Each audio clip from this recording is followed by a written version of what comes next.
Hello students, people and their representatives. हम लोगों ने एमपी एमएलए चुन रखे हैं। ये हमारे रिप्रेजेंटेटिव्स होते हैं।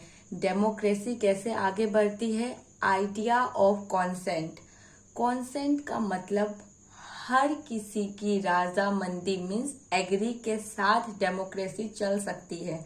हर कोई चाहे रहना डेमोक्रेसी में अप्रूवल करे कि हाँ हम सही सिस्टम में है और सब लोग इसमें पार्टिसिपेट करें, ये डिसीजन होता है।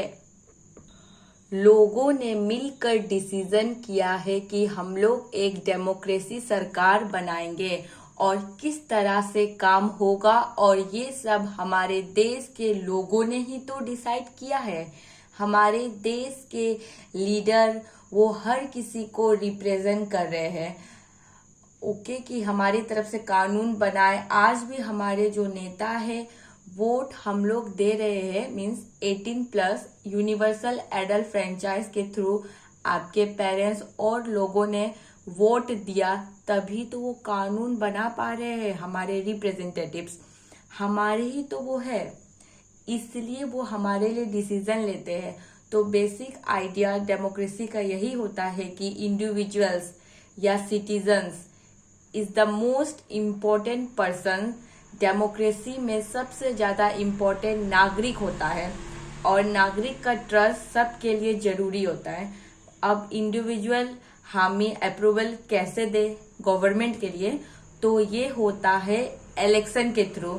लोग इलेक्ट करते हैं रिप्रेजेंटेटिव्स, फिर वो जीत करके हम लोग उसको पार्लियामेंट में भेज देते हैं। बहुत सारे पार्टीज इलेक्शन लड़ती है और उसमें से जो जीतती है वो पार्लियामेंट पहुंच जाती है।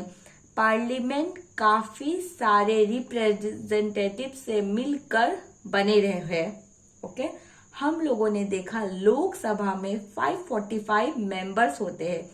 545 मेंबर्स मिल करके पार्लियामेंट की फंक्शनिंग चलाते हैं। पार्लियामेंट गवर्नमेंट को गाइड और कंट्रोल करती है। इस तरह से गवर्नमेंट बनती है और लोग उसको कंट्रोल करते हैं। यहाँ दिखाया गया है, हाथी पे ले जा रहे हैं ईवीएम वोट गिनने के लिए। इस तरह से हमारे देश में इलेक्शन होते हैं। 6-7 में भी हम लोगों ने पढ़ा कैसे हम रिप्रेजेंटेटिव्स चुनते हैं। देखो 1 2 3 रीडिंग कर लेना। अब आगे the role of the parliament. 1947 जब हमारा देश फ्रीडम हुआ तब हमारी देश की पार्लियामेंट बनी। पार्लियामेंट एक फेथ है कि लोग डेमोक्रेसी में बिलीव करते हैं। और ये चीज कहाँ से पता लगती है? हमें पता लगती है पार्लियामेंट से। लोग पार्टिसिपेट करते हैं और इसके थ्रू डिसीजन मेकिंग प्रोसेस में पार्लियामेंट में जो लॉ बनता है वो हमारे रिप्रेजेंटेटिव ही तो बनाते हैं। इंडिया में जो पार्लियामेंट सिस्टम है, पार्लियामेंट के पास बहुत ताकत होती है, बिकॉज एक तरह से ये लोगों के ओपिनियन दिखा रहे हैं, हम लोगों के। ओके, पार्लियामेंट के इलेक्शन इस तरह से होते हैं जैसे कि स्टेट लेजिस्लेचर में किया जाता है। लाइक 5 साल के लिए लोकसभा के इलेक्शन होते हैं और 5 साल हमारे स्टेट लेजिस्लेचर और 5 साल के लिए हमारे पंचायत म्यूनिसिपैलिटी होती है ना, वो सबके। कंट्री को काफी सारे कंस्टिट्यूंसी में डिवाइड कर दिया जाता है। कंस्टिट्यूंसी से 1% पार्लियामेंट को इलेक्ट होता है। अलग अलग कैंडिडेट्स, अलग अलग पॉलिटिकल पार्टी के, और इतने सारे पॉलिटिकल पार्टी ने इलेक्शन लड़ा। ओके, सबसे ज्यादा कौन लग रहा है इसमें से? भारतीय जनता पार्टी, उसके बाद इंडियन नेशनल कांग्रेस, और जो जीतता है वो क्या होता है? एमपी बन जाता है और सारे के सारे मिलकर के पार्लियामेंट बनाते हैं। जब इलेक्शन पार्लियामेंट के खत्म हो जाते हैं, पार्लियामेंट को काफी सारे काम करने होते हैं। पार्लियामेंट के function: select the national government, सारे के सारे एमपीज तो बन गए। अब उनका पहला काम होता है नेशनल गवर्नमेंट बनाने का। लोकसभा में जो पार्टी सबसे ज्यादा मेजोरिटी है, जिसके पास सबसे ज्यादा सीटें हैं, हम लोगों ने 2019 में देखा बीजेपी के पास 300 प्लस सीट है, मतलब 50% से भी ज्यादा सीट है बीजेपी के पास, तो वो अपना सरकार आराम से बना सकती है।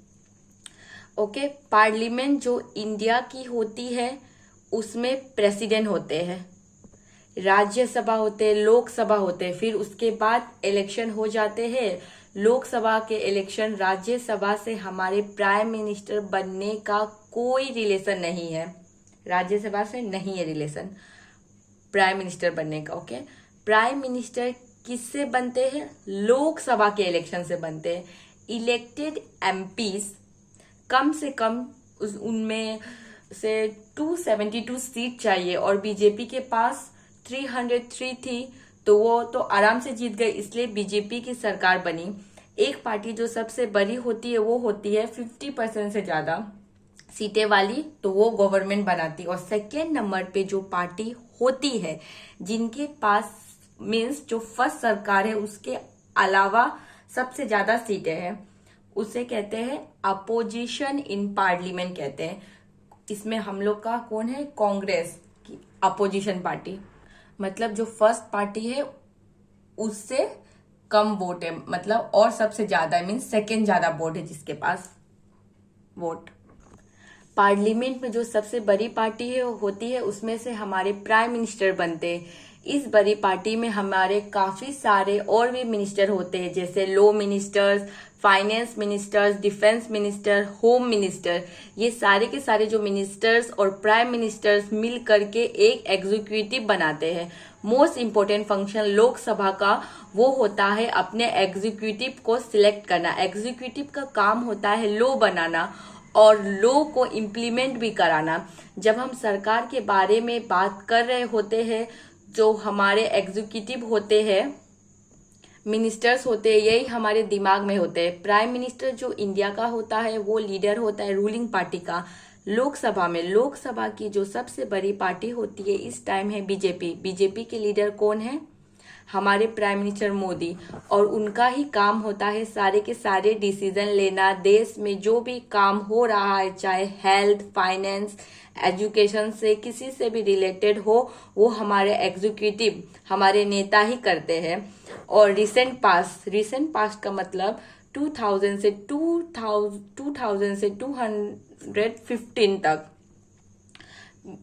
बीजेपी भी पहले जो सरकार आई थी उससे पहले 1990 के टाइम पर एक पार्टी के लिए सरकार बनाना मुश्किल हो जाता था। कई सारी पार्टी मिलकर के सरकार बनाती थी, उसे कहते हैं कोलिनेशन गवर्नमेंट, मिली जुली सरकार। कोलिनेशन गवर्नमेंट में दो या दो से ज्यादा लोग मिल करके सरकार बनाते हैं। एक पार्टी को कंप्लीट मेजोरिटी नहीं मिलती है, तो हमारे देश में 50% से ज्यादा सीट होनी चाहिए। अगर आपको सरकार बनानी है, कम से कम 272 सीट तो होनी चाहिए आपके पास, अगर आपको सरकार बनानी है। अगर एक पार्टी के पास नहीं है तो बहुत सारे पार्टीज मिल करके बना सकते हैं, उसको कोलिनेशन गवर्नमेंट कहते हैं। ओके, राज्यों की आवाज का काम राज्यसभा करती है। राज्यसभा कोई बिल इनिशिएट कर सकती है, राज्यसभा कोई बिल लेकर आएगी और उसको सारे के सारे मेंबर उसको पास कर देंगे तो ही वो लॉ बन सकता है। मतलब लोकसभा ने एक कानून बनाया, वो राज्यसभा ने भी पास कर दिया लॉ के लिए कि ये ठीक है, तो फिर वो प्रेसिडेंट के पास चला जाएगा, लोकसभा, राज्यसभा, फिर president.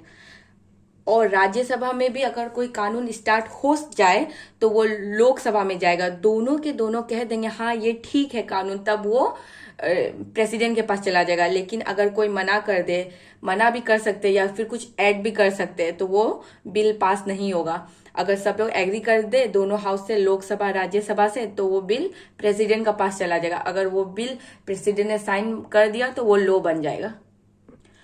Okay everyone, thank you so much.